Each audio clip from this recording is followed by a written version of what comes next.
Good morning, everyone, and welcome to Rosslyn Hill Chapel, a spiritual home for open minds. I'm James Chiriyankandath, chapel elder and your worship assistant for this service. Whoever you are and wherever you are along life's journey, there is a place for you here in our Unitarian community. Bright Lights, our children's chapel and creche for children aged 2 and above,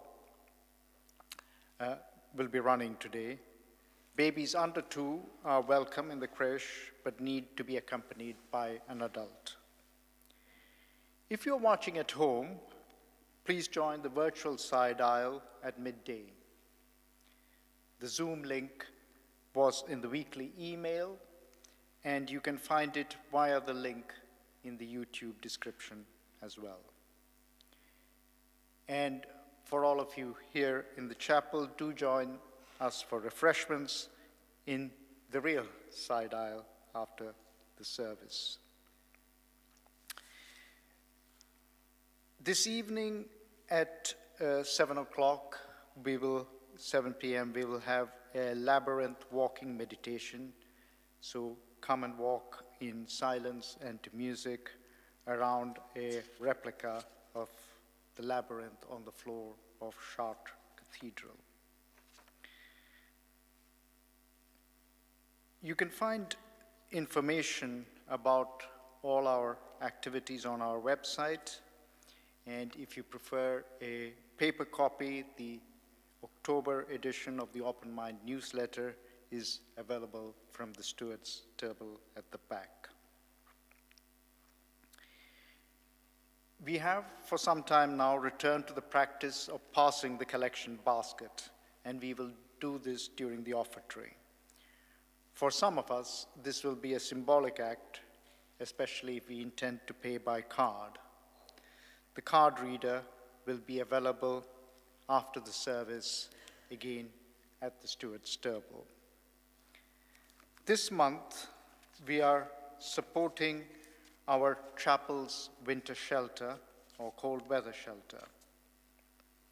And so each week's shelter costs about £100. So thank you for your support for that ongoing work in which the chapel participates.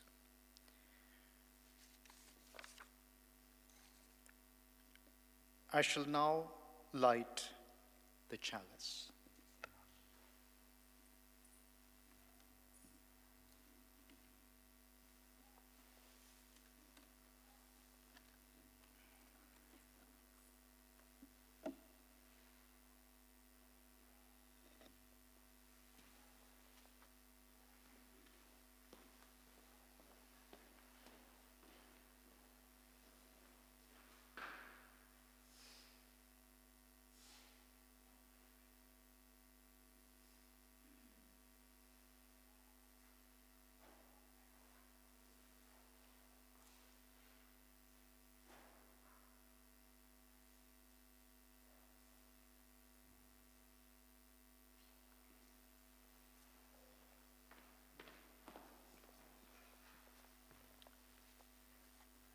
Bear with me for a minute.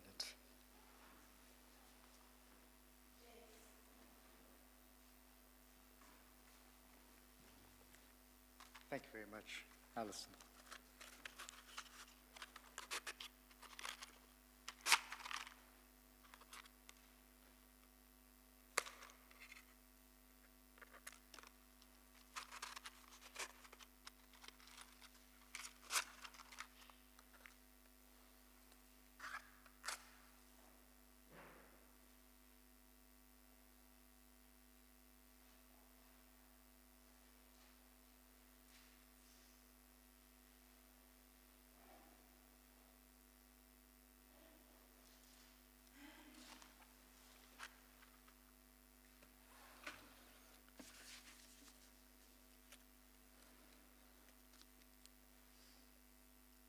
Now begin with the words that reflect our liberal faith. Love is the doctrine of this chapel. The quest of truth is our sacrament. and service is our prayer. To dwell together in peace, to seek knowledge in freedom, to serve humankind in fellowship, in the hope that all souls shall grow into harmony.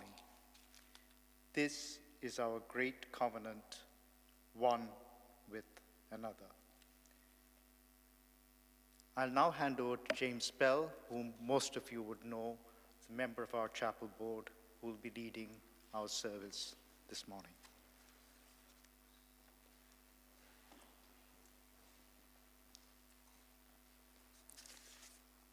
Thank you.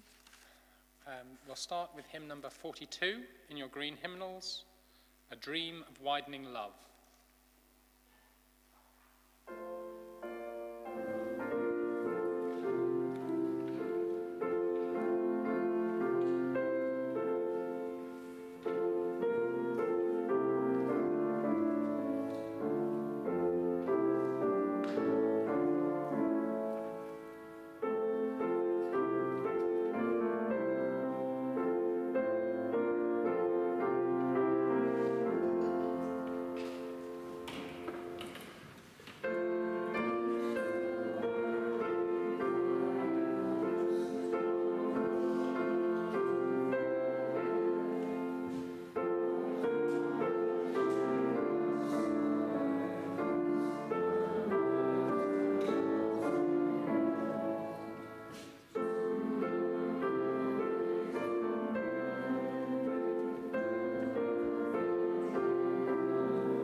Thank you, everyone.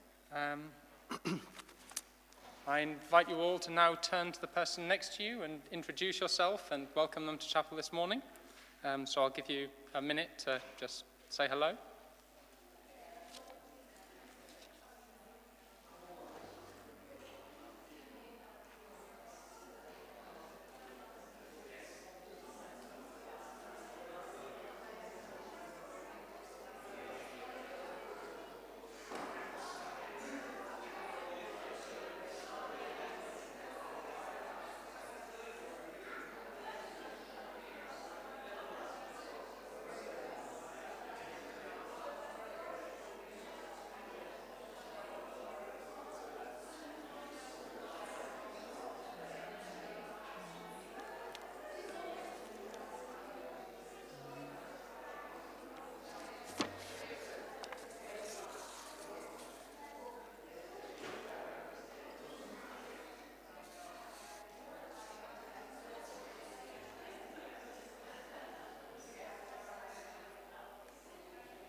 Okay. We now come to the time for all ages, so I'd like to invite the children up to the front to listen to what I have to say to them.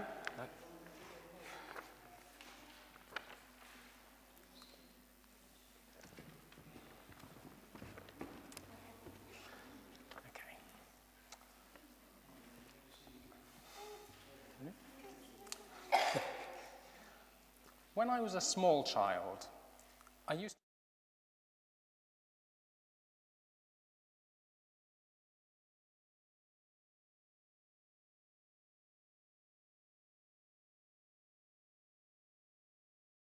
When I was a little older, I started receiving pocket money. And now, whenever I wanted a toy, I would be told that I could buy it with my own pocket money. And the toys usually didn't seem so great after that. Then I discovered that other things cost money too, like all the food we ate. My favorite cheese was Wensleydale. I didn't have to pay for the Wensleydale myself. My parents would buy all the food for me. But I learned that a block of Wensleydale cost more than a whole week's worth of pocket money. And this made it more expensive than most of the foods we ate.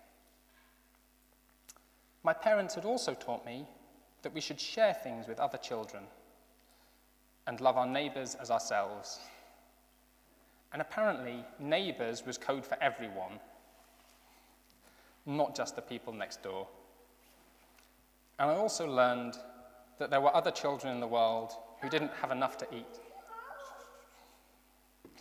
And it puzzled me that we seemed to buy the expensive foods. So I asked my dad why we ate Wensleydale, when we could have cheaper foods and spend the rest on food for poorer people. And he said, "You can live like that if you want, mate." And I think he had a point, that it's hard to live without, at least occasionally, having nice things. But I've tried since then to take joy in small things and not be very extravagant, so that I have enough left over to help improve the world as much as I can. It's not always easy to figure out how best to do that, but I'm glad that I questioned what we should be doing with our money and our time. And as you grow up, you will find ways in which your elders don't live up to their values as well as they could. And I hope you will question them on it and thus find even better ways to live than those of us who came before you.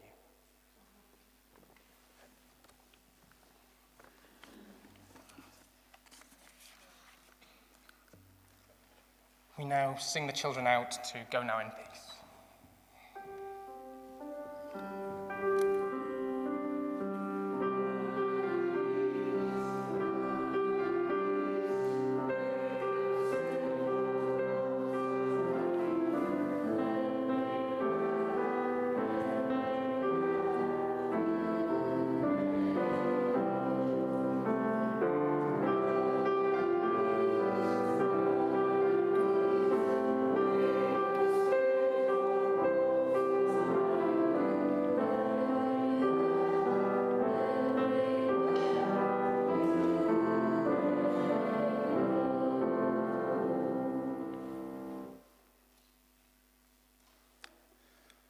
I invite you into a time of prayer and meditation.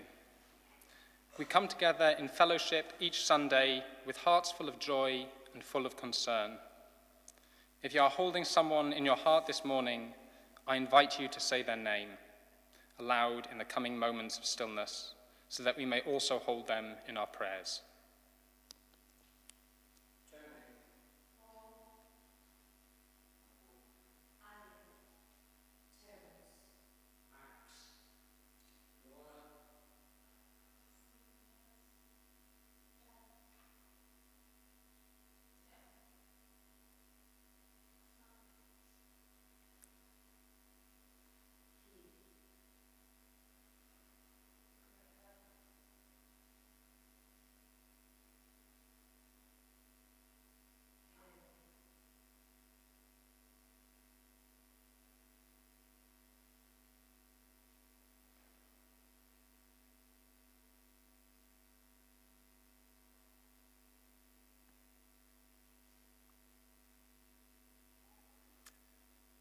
We give thanks for those who bring us joy and pray for the safe keeping of those whom we hold in concern. For all those names, spoken and unspoken, may they be surrounded by the loving kindness we offer them today. Blessed be. Amen. We now sing hymn number 290, Unfolding Life.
I now welcome Eleanor up to give us our reading, which is an abridged version of 500 Million But Not a Single One More by Jai Dayani.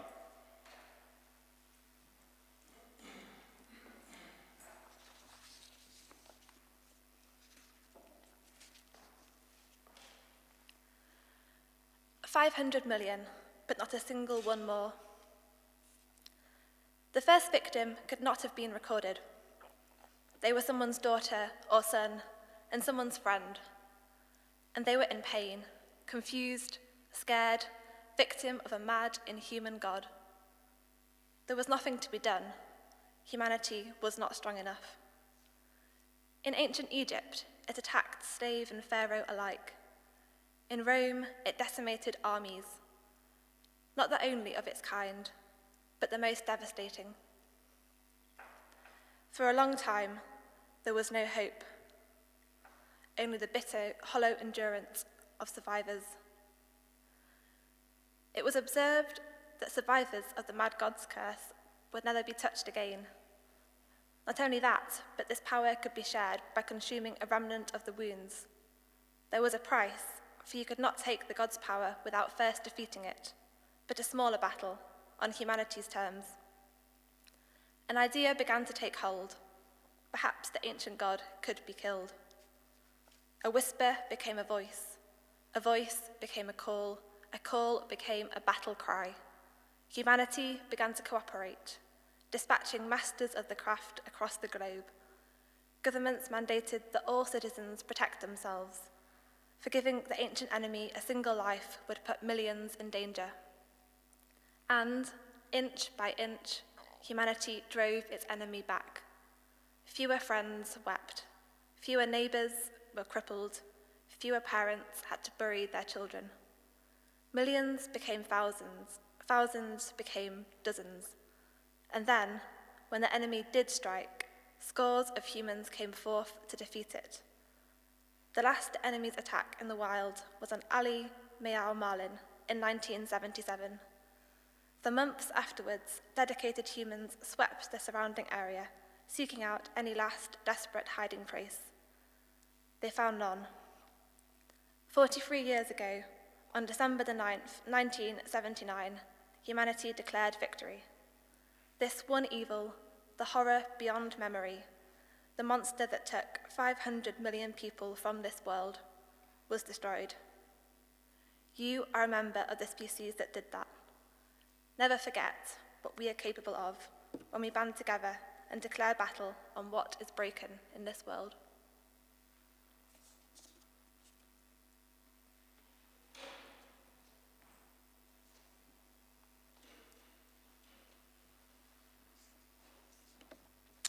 We now move on to the collection, which will be brought round by Alison. Please feel.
As we seek connection, we remain humbled by the awesome complexity of the universe.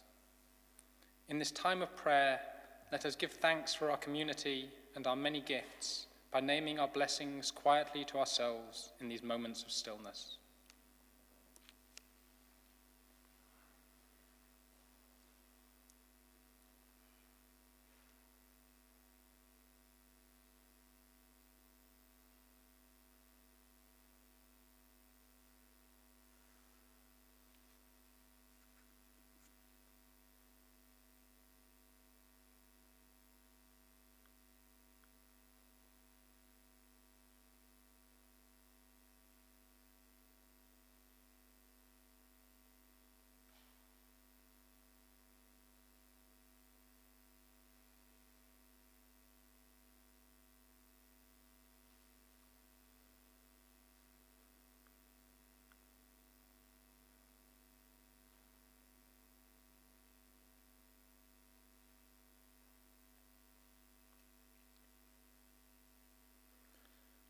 Recognizing our woes and faults, let us sit quietly with those parts of ourselves which cause us discomfort with a spirit of gentle understanding and forgiveness.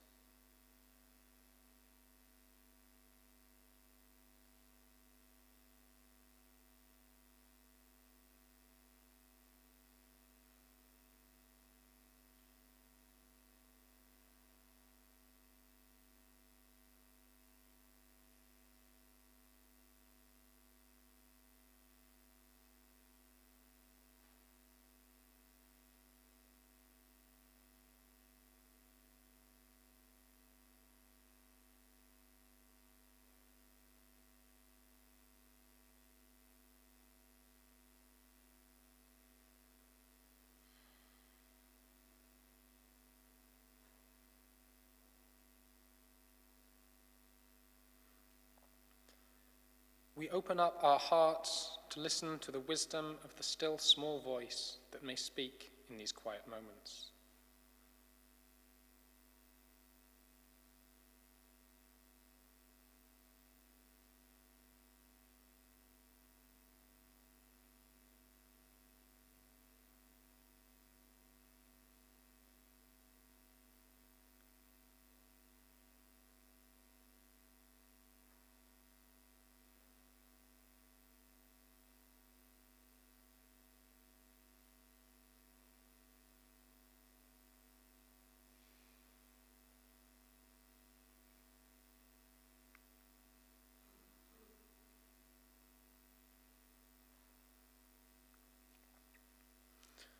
Let us send a ripple of loving kindness from this place to our loved ones, our acquaintances, and the wider world.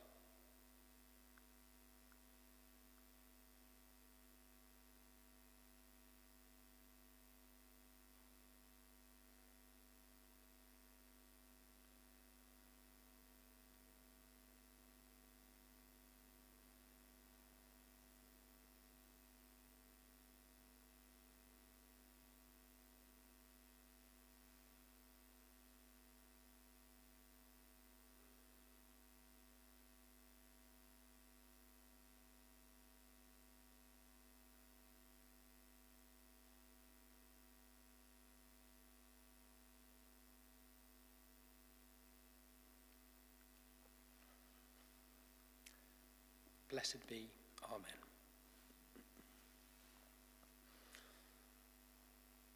We will now have our music for reflection, during which you're invited to come up to the front and light a candle.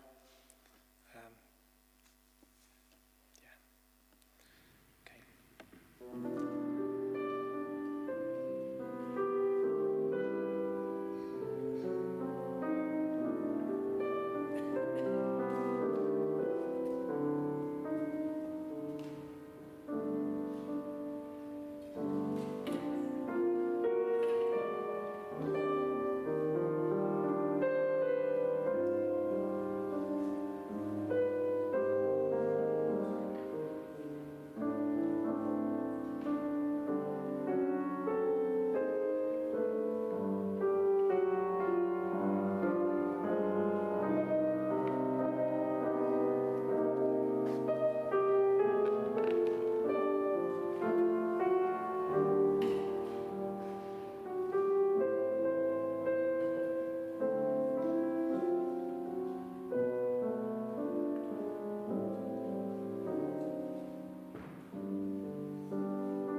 It's often hard to know what premises to start from. Sorry.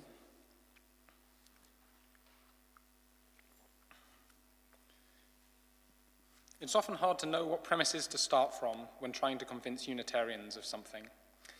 It would certainly be convenient if I could just quote the Bible and expect everyone to agree with what I said. However, the premises that I would like to work from today are not terribly extreme, and I think they will be broadly accepted. The first is that it is important to help others. We are, after all, a chapel of helping hands. The second is that we should treat people as having equal value, irrespective of their characteristics. This statement is one I hear a lot, especially within this chapel.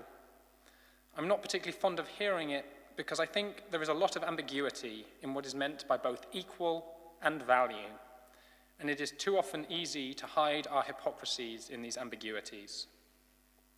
Exactly what is meant by it will change the conclusion of what I have to say, but hopefully thinking about this interaction will be fruitful. Thirdly, helping more is better than helping less. If we can feed 10 hungry people, this is better than feeding one. I hold that, at least all else equal, this is uncontroversial. Fourthly, we have limited resources. This is true in the sense of humanity as a whole. There are a finite number of us, and we can only work so many hours a week. It is even more clearly true on a smaller scale. Each of us has only so much time, energy, and money.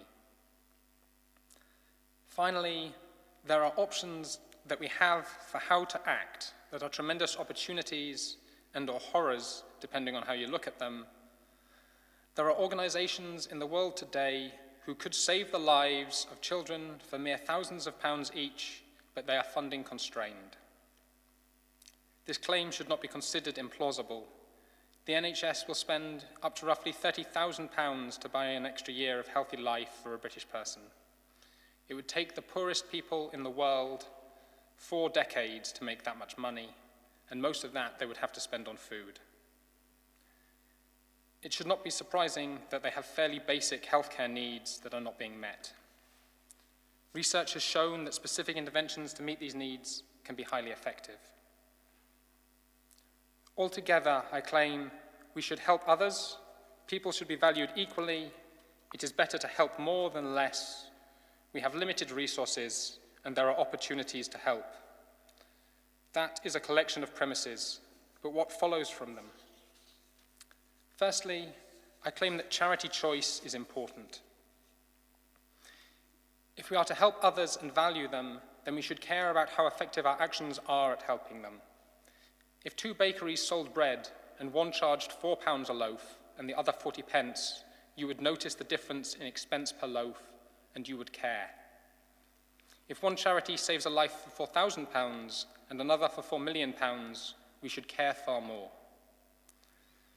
These kinds of gaps in effectiveness do not exist in the bakery business or in pretty much any other industry, bar possibly luxury goods like watches, but the dynamics there are very different. They exist here in part because whilst almost everyone agrees in polite company that people are of equal value, some people do not in fact believe that. But probably far more importantly, because when buying a car, we care about whether we are getting a car that is 10% better or not, and we would certainly not buy a 10-year-old banger for the price of a new Tesla. When donating to charity, we barely ever stop to ask the corresponding questions. If we care about people equally and are giving money to charities without being very choosy about what they are working on and how they are working on it, then we are spending money as wisely as if we bought the old banger for £50,000. Even if you wish to assert that we should fundamentally care more about people who are in some sense close to us, I was struck by the following quote from Holden Karnofsky. I personally would prefer to help people whose lives I can more easily identify with, all else being equal. But looking into these issues, I've become surprised with how unequal all else is. Researching charities can be hard. Karnofsky's organization GiveWell is a good source of some information. However, I would recommend reducing the work by giving a large amount to a few charities or just one charity, rather than smaller amounts to many. This way you will be able to give all your money to a charity that you have looked into thoroughly. My second conclusion concerns how much we should give. Part of the reason that I am uncomfortable with the notion of everyone being equally valuable is that if it is true, then it follows that we ought to value ourselves, our loved ones and friends equally to the poorest people in the world. If those people are dying for want of about £4,000 each, which they are, then it follows I shouldn't value my own life more than that. But if in practice I placed such low value on my well-being, then I think I would pretty quickly cease to function. Dental care would be an unjustifiable expense, as would food other than cheap rice, or any kind of luxury spending whatsoever. For Americans, virtually all health care would be unjustifiable. Shortly after adopting this strategy, I would lose my job, massively reducing how much I could give to charity. This approach is fundamentally self-defeating. Therefore, I am pretty sure that I must spend at least 10% of my income on myself, even though that already implies valuing myself much more than the world's poorest. Where the optimum rate is will depend on the individual, but as someone on median income in this country will be earning 40 times as much as the poorest people in the world, I suspect for most of us, it will be between 10 and 90%. What about direct work? The good that we do through work, be that paid or voluntary, political or in the production of goods or services, will be a substantial, possibly the substantial part of what we contribute to society in our lives. I certainly don't mean to devalue it. The same concerns about remembering the vast inequality in the world and the importance of caring about how effective we are carries across. But I don't have time to discuss this harder topic here. I promised in my title to talk about communal giving. To be honest, I see little to gain from giving through a communal pot. Perhaps if you don't want to put any thought into it, you might want to just give all your charitable donations to the Social Action Group and let us decide what to do with them. But as a member of the Social Action Group, I have no intention of doing that. Perhaps for social or political organization, pooling resources would be a good model. But when it comes to monetary donations, I think the more appropriate model is one centered around sharing information and advice. Today's reading was a poem that I found helpful for reminding me how much better things can get. Infant mortality in this world is 1/10 of what it used to be, in substantial part thanks to the eradication of smallpox. In the 18th century, Theophilus Lindsay, shortly before founding the Essex Road Unitarian congregation, funded smallpox variolations in his Yorkshire village. Today, due to globalization, the children we can most help are far away, but also due to globalization, we can reach them. Infant mortality in Western Europe today is 1/10 of the average across the world. That means we can cut the worldwide figure by a factor of 10 again if we are willing to be clear-eyed and honest about our situation, acknowledge and deal with trade-offs, and prioritize those in need. That is, to have open minds, loving hearts, and helping hands.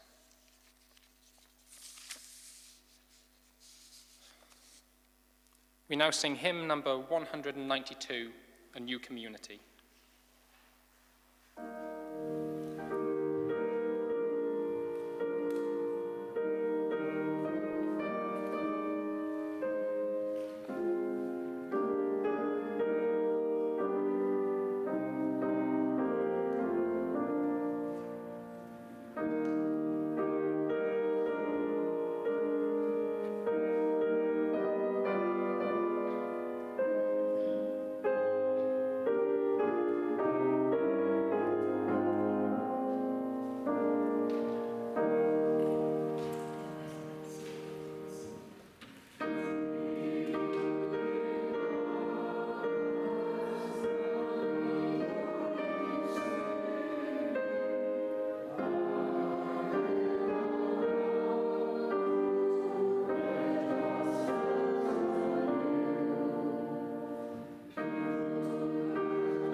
I hope we can all leave here with a renewed sense of vigour for how to make the world a better place, for how to question the things that we take for granted in this endeavour.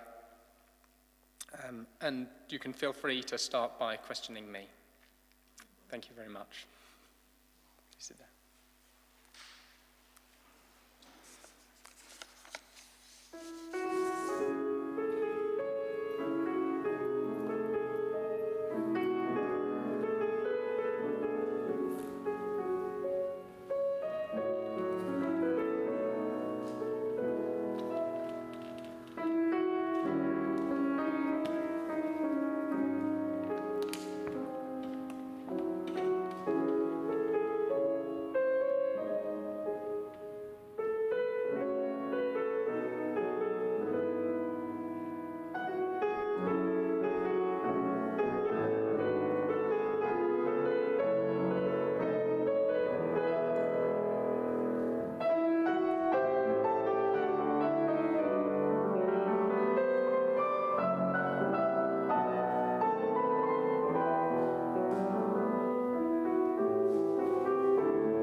Thank you very much, Michael, for stepping in, as I know, at very short notice this morning.